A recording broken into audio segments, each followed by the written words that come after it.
Anyway, we were talking about the French exchange, and let's move on to contraband, because going over to France was in itself a big adventure, but even more so when you found out you could buy things in France that you couldn't get hold of in the UK. Examples of which were often brought back discreetly, shall we say, in the back of the bus or hidden somewhere, either on your person or in your luggage on the bus. And I do recall it was a very scary moment going through customs, because we all thought that we would have to get off the bus and declare or even show what we had, which was illegal bringing through customs. So the two big things I recall were knives. You could buy anything, any knife you wanted over in France.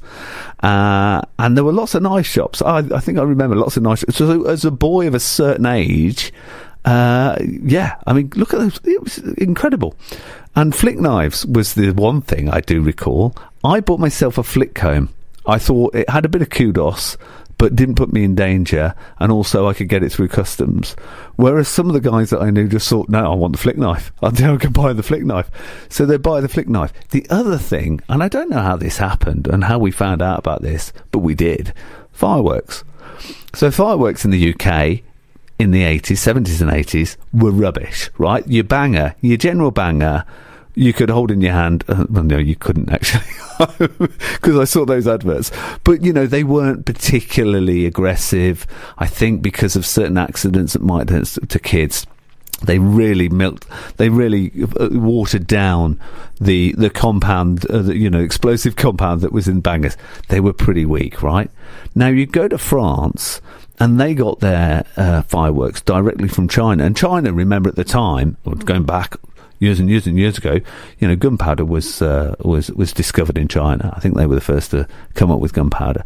So those guys were experts at explosives. And so I remember these teeny, tiny, literally small, half the size of your little finger, fireworks, which had the power of 3 or 4 of our bangers over here, which were, 6 or 7 times bigger. And so we seem to be using those and throwing those at people or amongst ourselves as kids do, doing stupid things. And then you would get progressively bigger to the one that looked like a stick of dynamite.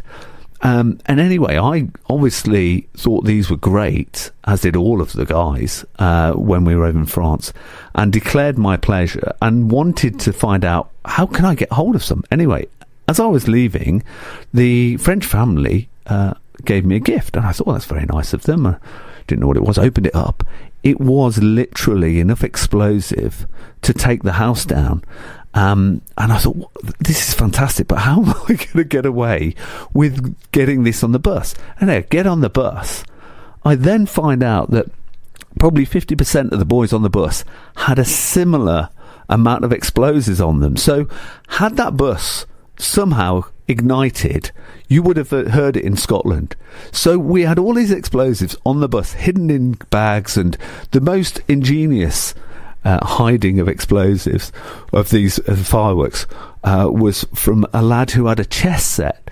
And then normally you would open up the chess set. It's kind of a mini travel chess set, and and when you'd open it up, you'd have all the chess pieces in there. No, he didn't have chess pieces in there. He had fireworks in there. These sticks of dynamite, right, hidden in there. So I thought, well, of all the people who are not going to get, if we get stopped, he's going to get away with it. Anyway, come to the customs, and we're all sweating, we're all getting scared about what's going to happen. Some of the kids have got flick knives, some of them got fireworks on them, and the guy gets on and he goes, right, well, everyone off. And then we're all absolutely devastated. We think we're getting off, and for some reason, I think it was just to see, if there's any nervousness. He goes, oh, no, you can stay on that. And we were ecstatic, and you can imagine, yeah, the amount of fun when we got back to the UK and how popular we would be. I remember going to my friends and showing them these fireworks. Anyway, as you do, we just spent the next month blowing up dog dirt in the local park, and to see how much damage we could do to dog dirt in the local park, which was considerable, to be honest. So that was my French exchange contraband story. Let me know if you've got any. Send it to me on the WhatsApp number. And in the meantime, let's listen to a ABBA song. We played ABBA for the first time last week, and why not? And this one is very much a holiday song, I think, and so kind of fits in with the theme of today's show.